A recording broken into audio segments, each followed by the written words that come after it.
다시 한번 오늘 주일 예배에 참석하신 여러분들을 환영하고 축복합니다. 오늘은 성령 강림절입니다. 성령 강림절이라고 하는 것은 유월절 후, 구약 성경으로 따지면 유월절 후 안식일 다음 날부터 7주 후에 7주가 지난 그 다음 날을 계산해서 지키는 날로 77절이라고도 하고요. 가나안 땅에 출애굽한 이후에 가나안 땅에 들어가서 첫 번째로 그 보리 추수를 해서 하나님께 감사 예배를 드렸다 해서 맥추절이라고도 합니다. 그러니까 같은 그런 날들이죠. 77절, 맥추절. 6월절 우리가 생각하시는 것처럼 이스라엘 백성들이 애굽의 그 억압 속에서 자유를 얻은 날을 기념하는 절기였다면, 오순절은 하나님께서 약속하신 가나안 땅에 들어가게 된 것을 기념하는 절기라는 데 의의가 있습니다. 그러니까 이제 광야 생활을 이제 끝내고 하나님께서 약속하신 그 약속의 땅에 이제 하나님의 백성으로 새롭게 시작하는다, 이것을 결단하고 또 기뻐하고 기념하는 날이 오순절이었습니다. 이러한 오순절의 구약적인 개념처럼 신약시대에 새로운 이제 하나님 나라가 이제 본격적으로 시작이 되는 그러한 새로운 때에 이제 그 시작은 초대교회, 처음 교회의 시작이 바로 오순절이죠. 그러니까 구약은 우리가 이제 가나안 땅에서 하나님의 백성으로 이제 시작한다, 이걸 선포하고 하나님께 기뻐하고 감사하는 날이었다면, 신약에서는 같은 날이지만 이제 우리는 하나님의 백성으로, 예수는 그리스도로 선포하는 그 교회의 시작 날이었습니다. 그러니까 교회 절기 중에서 부활절도 중요하고 성탄절도 중요하고 추수감사절도 중요하지만 어떤 의미에선 성령 강림절이 굉장히 중요합니다. 우리 교회가, 이 땅의 교회가 시작한 날이기 때문에 그렇습니다. 그런데 여러분, 그 시작한 교회들의 성도들의 한번 그 모습들 한번 생각해 보세요. 거기 모여 있는 이렇게 사람들. 고린도전서 1장에 보면 바울은 그 교회 성도들을 얘기하면서 여기에 지혜 있는 사람이 얼마나 있습니까? 이렇게 얘기해요. 대단한 권세나 능력을 가진 사람이 얼마나 있습니까? 대단한 가문, 집안이 좋은 사람이 얼마나 있습니까? 없다는 얘기에 별로. 그러니까 교회 사람, 그 당시 시작한 사람들은 뭐 똑똑한 사람이나 대단한 능력이, 세상적으로 권력을 가진 사람이나 대단한 집안 사람이 없지만, 하나님께서 미련한 자를 택해서 지혜로운 자를 부끄럽게 하고, 그 말씀, 그게 어떻게 초대교회의 모습이었다는 거예요. 세상 사람들은 뭐라고 평가했나요? 교회 사람들을. 저들은 배움이 없는 사람인데, 못 배운 사람들인데 어떻게 저런 일들이 나타나지? 그런 이야기들이 사람들 속에서 이렇게 회자되고 있어요. 얘기되고 있었어요. 이게 어찌 된 일일까요? 근데 어떻게 그러한 사람들인데 사도행전의 그 놀라운 일들, 그런 기적들, 말씀을 선포했을 때 3,000명이 돌아오는 역사들, 병자가 치유되고 하나님 나라가 확장이 되고, 이러한 일들이 어떻게 일어났을까요? 그들의 지혜로 말할 수 없습니다. 그들이 가진 무슨 재산이 많았던 사람입니까? 그것도 아니었습니다. 한 가지 설명할 수 있는 것은 살아계신 하나님, 그 한 분밖에는 설명할 길이 없습니다. 초대교회 그 능력, 초대교회 그 부흥, 초대교회 그 역사 나타나심은 사람으로 설명할 수 없고, 그들의 가지고 있는 재산, 배경, 능력, 권세로 말할 수 있는 부분이 없습니다. 오직 하나님께서 그래서 오늘 본문 사도행전 2장 2절 말씀도 그렇죠. 거기 뭐라고 기록됐나요? 오순절 날이 이름에 호련히 하늘로부터 급하고 강한 바람 같은 소리가 있어 그들 앉은 온 집에 가득하며, 그들은 거기에 있었을 뿐입니다. 그런데 하나님의 강한 역사가 그들에게 임했다는 거예요. 교회는 이렇게 시작이 되었습니다. 사람의 지식으로, 사람의 경험을 가진 사람들의 모임, 재산을 좀 가진 사람들이 모여서, 아니 무슨 대단한 배경을 가진 사람들이 모여서 시작한 것이 아니라 세상 사람들이 봤을 때는 별 볼 일 없는 사람들이었습니다. 무슨 이력서를 쓰려고 해도 별로 이렇게 내세울 자랑할 만한 것이 없는, 대부분이 그러한 사람이었는데 하나님이 그들의 살아계신 하나님께서 그들에게 역사하시니까 세상 사람들은 감당할 수 없는, 세상 사람은 이전까지 경험해보지 못했던, 그래서 사도행전 2장의 내용들, 2장 전체는 초대교회 시작의 모습을 거기에 우리에게 보여주잖아요. 어떠한 역사들이 나타났는지, 어떠한 일들이 거기서 나타났는지. 지나가다가 사람들이 방언을 하면서 하나님의 역사가 나타나는 것을 보고 뭐라고 얘기합니까? 우리가 하나님의 일을 보고 있다 지금.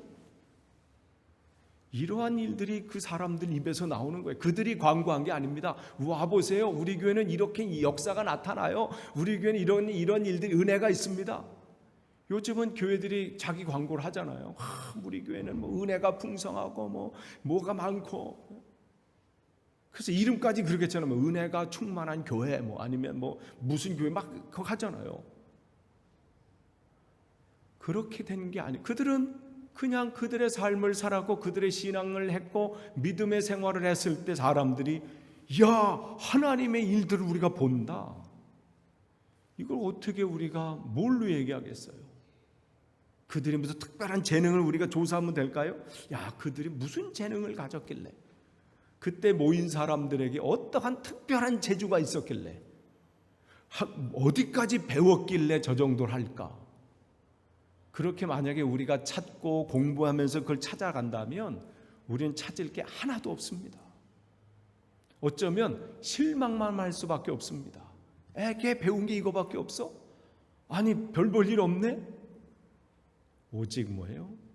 살아계신 하나님, 그 외에는 얘기할 다른 것이 없습니다. 그 교회를 통해서, 그 학문이 별로 없다고 하는 그 사람들 통해서, 지혜가 대단히 있는 거 별로 없는 사람들, 능력이 없는 사람을 통해서 세상을 뒤집어 놓고 세상에 하나님의 살아계심을 증거한 이유는, 그들이 그렇게 할 수 있었던 것은 바로 하나님께서 그들을 통해서 그들 안에서 역사하셨기 때문에 사도행전에 놀라운 일들이 일어났습니다. 그렇기 때문에 기독교는 죽은 종교가 아닙니다. 그냥 알지 못하는 신에게 빌면서 비나이다 오늘도 내게 해주세요 이런 게 아닙니다. 오늘도 그분은 그 교회를 통해서, 그 당신의 종을 통해서 그 안에서 역사하시고 살아서 움직이시는 분이 하나님이십니다. 그래서 기독교는 살아있는 종교입니다. 세상의 다른 종교와 비교할 수가 없는 거예요. 그냥 막연히 어디 계시겠지 그러면서 알지 못하는 신에게 비나이다 하는 게 아닙니다. 우리는 예전에도 살아계시고 지금도 살아계시고 내일도 살아계실 그 하나님, 그 하나님을 바라보는 것이고, 그 하나님이 오늘 우리 교회를 통해서, 나를 통해서 일하실 것을 기대하고 신뢰하고 믿는 것입니다. 그렇기 때문에 성경 전체 쭉 얘기하잖아요. 출애굽기 3장 17절 말씀, 거기서도 모세를 부르시면서 내가 그들의 고난 가운데 있는 그들을 내가 애굽에서 구원해서 내가 가나안 땅으로 인도하여 내리라. 거기서 모세라고 얘기하지 않았어요. 내가라고 말씀하십니다. 하나님이 하신다는 거예요. 너는, 모세에게 뭐예요? 너는 내가 어떻게 하는지를 보라는 것이죠. 내가 하겠다. 그 하나님의 놀라운 역사는 계속해서 성경 전체에 그렇게 흐르고 있습니다. 오순절날 그들은 초대교회 성도들은 그 120명의 그 사람들은 그저 주님의 말씀, 약속의 말씀을 붙잡고 그곳에 모여 앉아 있었을 뿐입니다. 그 안에서 무슨 회의를 한 것도 아니고 그 안에서 다른 뭘 한 게 아니라 오직 주님만을 기다렸을 때 그들을 통해서 놀라운 일들이 일어났습니다. 하루가 지나고 이틀이 지나고 일주일이 지나였습니다. 그렇지만 그들은 초조해하지 않았습니다. 하나님의 때를 기다렸습니다. 하나님이 인도하실 것을 약속을 신뢰하며 기다리는 자에게 하나님의 능력은 주어졌습니다. 호련히 하늘로부터 급하고 강한 바람 같은 소리가 있어 그들 온 집안에 가득하더라. 다른 종교는 죽은 신을 섬깁니다. 그러나 우리는 살아계신 하나님을 예배합니다. 우리는 그 하나님을 섬깁니다. 우리는 초대교회 성도들처럼 세상 사람들에게 그 살아계신 하나님을 나타내는 그 교회가 되어야 합니다. 사도행전 2장 11절 6월절 절기가 다 끝났어요. 그렇게 지나가고 있는 그때 거기 모여든 이들이 뭐라고 합니까? 그레데인과 아라비아인들이라 우리가 다 우리의 각 언어로 하나님의 큰 일을 말함을 듣는도다. 야, 저들이 모여서 야, 몇 명 모였네 이거 얘기한 게 아닙니다. 야, 저 교회는 얼마나 크다. 저쪽은 몇 명 모인데 저쪽 교회는 그냥 부자들만 가는 교회래. 저기 갔더니 뭐 대단한 사람들이 뭐 경제적으로 뭐 지위적으로 높은 사람들이 모여 있대. 세상 사람들이 그런 얘기를 하는 교회가 아닙니다. 하나님이 원하시는 교회의 모습은 그 교회가 몇 명이 모였다 세상 사람들이 얘기하는 교회가 아니고 부자 교회라 그런 얘기가 아니라 하나님의 일이 저기 교회에서 나타나는구나. 그러한 일들이 세상 사람들 입에서 고백되어지는 교회, 그 교회를 하나님은 원하십니다. 초대교회는 바로 그런 일이었어요. 하나님의 큰 일을 말함을 듣는도다. 이 교회는 로마 제국의 폭거에 항거해서 우리가 무슨 항거합시다, 거기에 우리의 이 의견서를 제출합시다, 이게 아닙니다.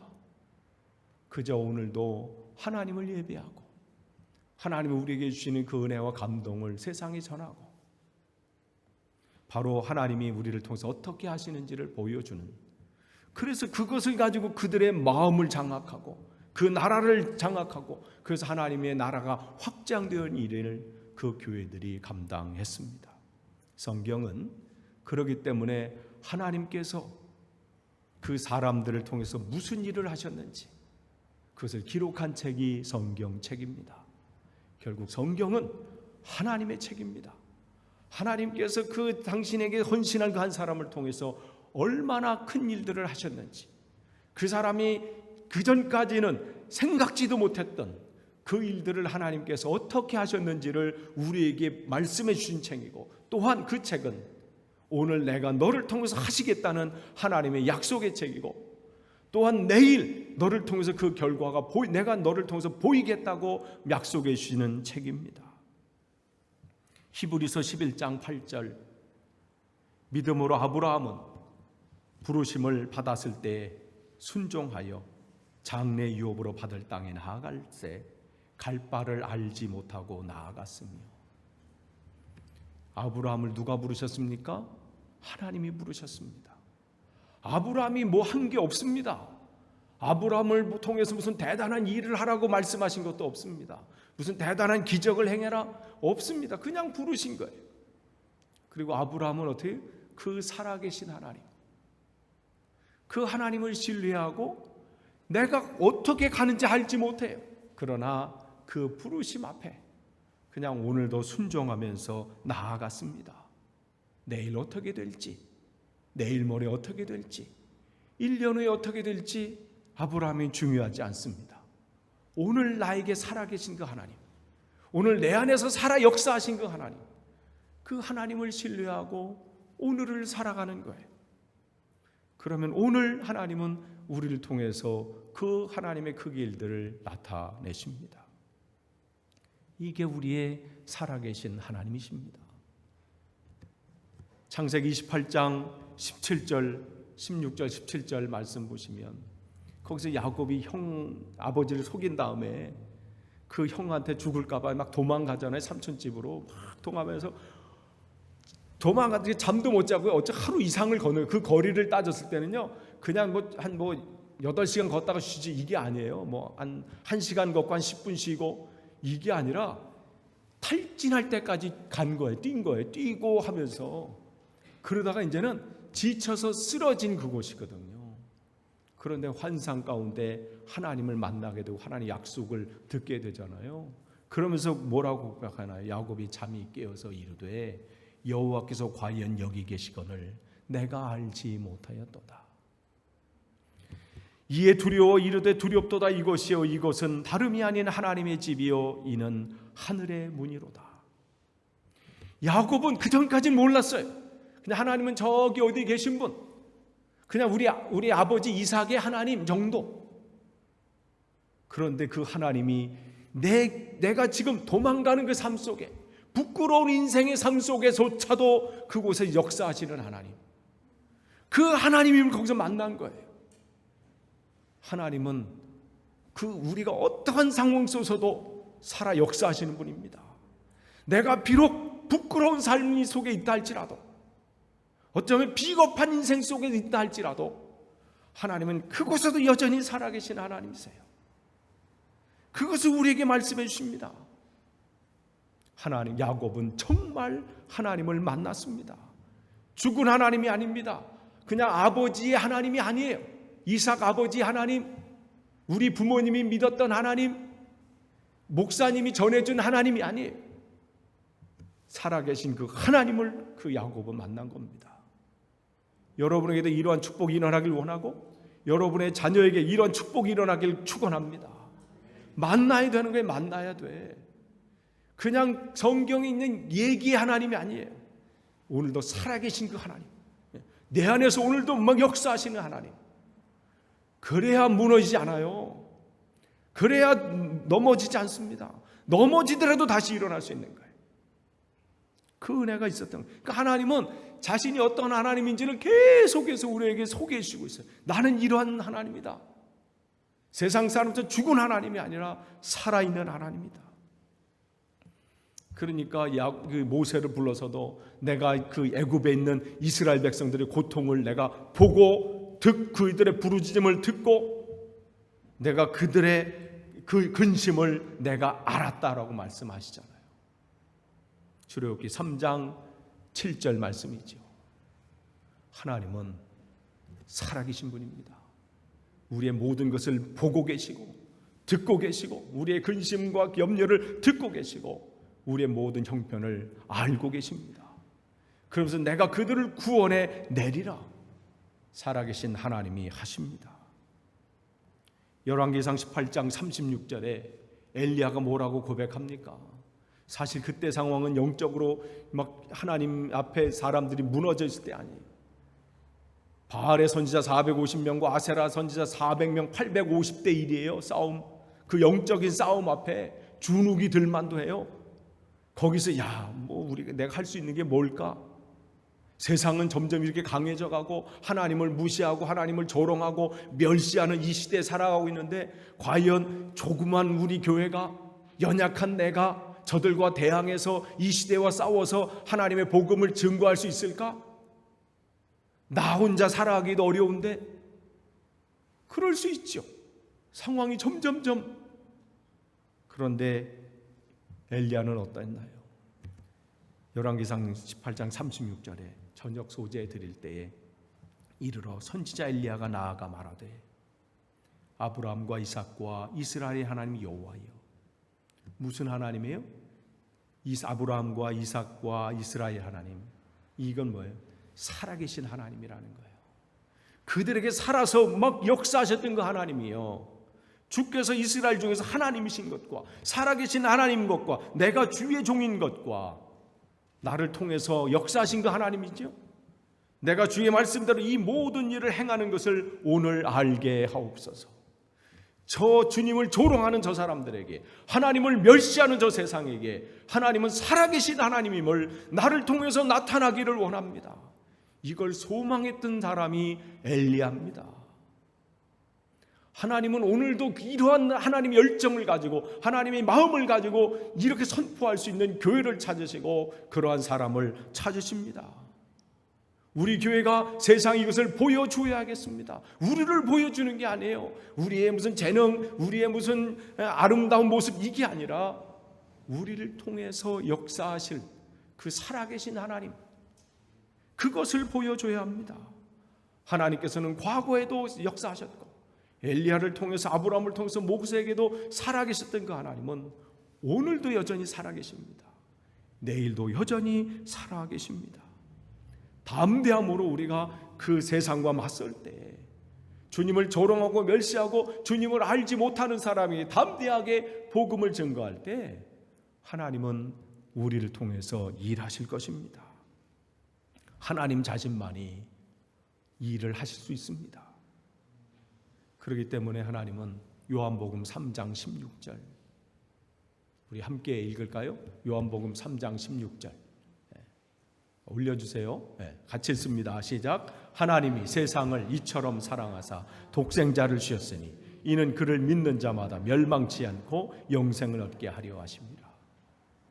하나님의 그 살아계신 하나님은 여기에도 또 우리에게도 말씀해 주잖아요. 누구를? 하나님이 세상을 이처럼 사랑하사 어떻게 해요? 독생자를 주신 거예요. 하나님은, 살아계신 하나님은 오늘도 역사하십니다. 우리를 구원하시기 위해서 그냥 계획만 갖고 계시지 않으셨어요. 살아 역사하셔서 독생자를 땅에 보내주셨습니다. 왜? 우리에게 구원이 필요하기 때문에 그렇습니다.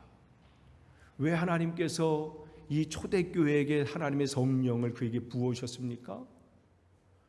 하나님의 놀라운 계획이 있기 때문에 그래요. 무슨 계획이요? 이 땅의 모든 이들, 주님을 알지 못한 이들을 구원시키기 위해서, 주님을 알지 못하는 이들을 주께로 돌아오게 만들기 위해서, 세상에서 평안과 기쁨을 찾는 이들에게 진짜 참 평안과 기쁨이 무엇인지 알려주시기 위해서. 이 일들을 사람들이 어떻게 알겠습니까? 우리들이 말로 가서 전한다고 변화될까요? 우리들이 그 앞에서 뭐 서 있는다고 뭐 해결이 될까요? 주님께서 우리를 통해서 역사하실 때, 우리 입술을 통해서 주님 말씀이 선포될 때 역사가 나타나는 것이죠. 하나님은 그렇기 때문에 행동하시는 하나님이십니다. 그냥 이론과 지식에 머물러 있지 않으세요. 집회나 세미나나 성경 공부 속에서 만나는 하나님을 우리의 삶 속에서 나타내시기를 원하십니다. 그렇기 때문에 오늘 본문 사도행전 2장에 하나님께서는 교회를 그렇게 시작하고 계신 것입니다. 하나님은 이들을 통해서, 교회를 통해서, 이 시대에 하나님께 헌신된 사람을 통해서 오늘도 살아서 역사하셨습니다. 만약에 교회가 그냥 사람들이 모여가지고 우리 한번 잘 계획을 해서 뭘 해보자 라든지, 아니면 뭐 주님께서 뭐 하라고 했으니까 뭐 한번 해볼까, 그렇게 해서 모여서 그냥 인간적인 모임으로 끝났다면 그 교회는 얼마 가지 않아서 문 닫았을 겁니다. 지금까지 교회가 이제까지 온 이유가 뭐겠습니까? 사람들이 한 것입니까? 아니지요. 하나님께서 그 교회 속에 살아 역사하셨기 때문에 지금껏 교회가 존재하는 것이고, 앞으로도 주님께서 오시는 그날까지 존재하게 되는 겁니다. 바로 하나님의 역사는 여기에 있습니다. 오늘 성령 강림절이기도 하지만 감리교회 창시자인 요한 웨슬레 목사님이 회심 283주년, 내일이에요. 5월 24일이 요한 웨슬레 목사님 회심이었어요. 그의 그 전까지의 삶은 뭐였나요? 굉장히 똑똑한 사람이에요.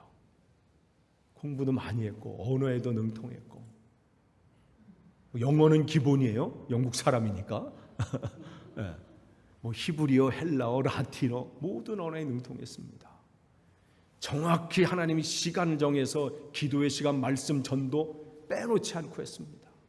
오죽했으면 사람들이 저 규칙쟁이, 야 비가 오나 눈이 오나 어떻게 저렇게 하고 있나, 야 질린다 질려 할 정도로 그 모든 인간, 그 다음에 몸이 좀 약했기 때문에 하여간 학생 때부터 규칙적으로 운동을 꾸준히 했어요. 그래서 장수했는지도 몰라요. 그때 88세 일기로 세상을 끝났다는 건 대단한 난 겁니다. 지금도 88세가 장수인데 1700년대에 88세? 근데 몸이 늘 골골해가지고 아버지가 야 너 좀 운동을 꾸준히 하라 늘 체크했어요. 운동했어 안 했어 말 정도로. 그러니까 학생 때도 혼자 운동장 이렇게 뛰었다고 그러더라고요. 그렇게. 그런데 모든 면에서는 완벽했어요. 그래서 그냥 그 지식을 가지고 미국 선교도 가자 막 갔죠.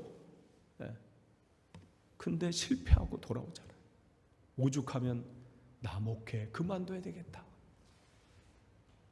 내가 하나님을 믿지 못하는데 무슨 설교하고 그만두자 할 정도로 나락으로 떨어졌어요.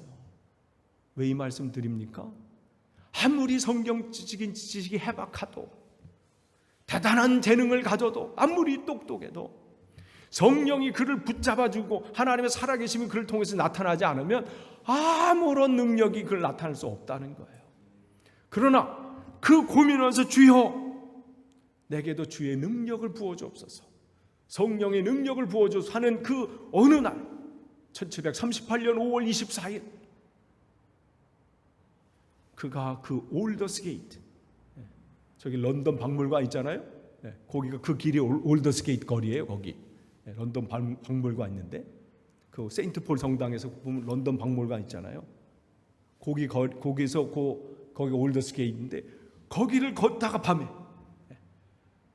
동생은 3일 전에 주님을 만났다고 막 기뻐서 막 하는데 자기는 그래서 수요일 밤 성령의 그 길 속에 이 다른 곳에 집회하는데 로마서 서문의 소리를 듣고 하나님의 은혜가 그 안에 넘치는 경험을 하게 됩니다. 그때부터 인생이 완전히 달라져요. 그 이외에 복음에 불이 나갑니다. 복음을 밖에서 야외에서 전도해서 사람들이 막 몰려오면서 내가 어떻게 하면 되겠습니까? 마치 그 사도행전 2장의 베드로의 설교 때문에 형제 우리가 어찌할꼬 하는 것처럼 그러한 역사가 나타난 것입니다. 하나님이 그곳에 살아계셔서 역사하신 것이죠. 하나님이 이걸 원하시는 거예요. 그냥 모여서 또 아니면 우리끼리 조싸우니 여기 초막 셋을 짓고 이게 아니라 그것에서 하나님의 살아계심이 막 나타나고 하나님의 능력이 나타나고 하나님은 이 시대에 우리에게 그 은혜를 주시길 원하십니다. 초대교회 그 성령의 능력을 부으신 것처럼 우리에게도 오늘도 부으셔서 우리 교회를 통해서 그 일들을 하기를 원하십니다. 바로 그 성령 강림절은 바로 하나님의 능력을 받은 날이고 그래서 그 교회가 인간의 모습이 아니었고 그전까지는 인간의 모습이었어요. 열심은 있었어요. 그러나 문제가 생기면 다 주님을 떠나고 가고 버리고 배신하고 그냥 자기 고향으로 또 터벅터벅 내려가는 엠마오 그 두 제자처럼 우리가 나는 그 사람이 이런 사람인 줄 기대했었는데 하면서 그냥 그렇게 가는 거예요. 그러나 주의 영이 그에게 임했을 때 환경은 문제가 되지 않습니다. 어떠한 상황 속에서도 예배하는 자가 되었습니다. 어떤 환경 속에서도 주님을 나타내는 자들이 되었습니다. 성령 강림절이 바로 그런 날이었습니다. 끝을 맺습니다. 오늘 성령 강림절 우리들이 사모할 것은 초대교회 그런 역사가 나에게도 일어나길 원합니다. 나를 통해서도 하나님의 크게 일들이 나타나는 당신의 종이 되길 원합니다. 그냥 교회 이름과 건물만 가지고 있는 교회가 아니라 이 시대에 살아계신 그 하나님을 세상 사람들에게 알려주고 보여주고 그것을 나타내는 교회 되게 없어서 하나님의 소망이 우리의 소망이 되고 하나님의 계획이 우리의 계획이 되고 하나님의 그 뜨거운 감동이 우리의 감동이 되기를 소망합니다. 그러한 저와 여러분이 되기를 간절히 축원합니다. 기도하겠습니다. 하나님 감사합니다. 우리 인간의 모습은 전혀 희망이 없습니다. 두려워하는 존재고 걱정이 많고 어느 순간에는 하는 것 같지만 또 낙심하는 존재입니다. 초대교회 성령을 받기 전에 사도들이 그랬고 성도들이 그랬습니다. 그러나 주님의 약속처럼 그들은 기다리면서 주님의 능력이 임하기를 사모했을 때 그에게 하나님의 놀라운 성령의 능력이 임했고 그 교회는 이제는 두려워하거나 염려하거나 걱정하는 것이 아니라 담대히 예수는 그리스도라 선포했고 하나님의 살아계심을 증거하는 교회가 되었습니다. 하나님, 이 시대 우리 교회가 또 우리가 그렇게 회복되길 원하고 그렇게 시작하길 원합니다. 하나님의 살아계심을 증거하는 남은 삶이 되게 하옵소서. 예수님의 이름으로 축복하며 기도하옵나이다. 아멘.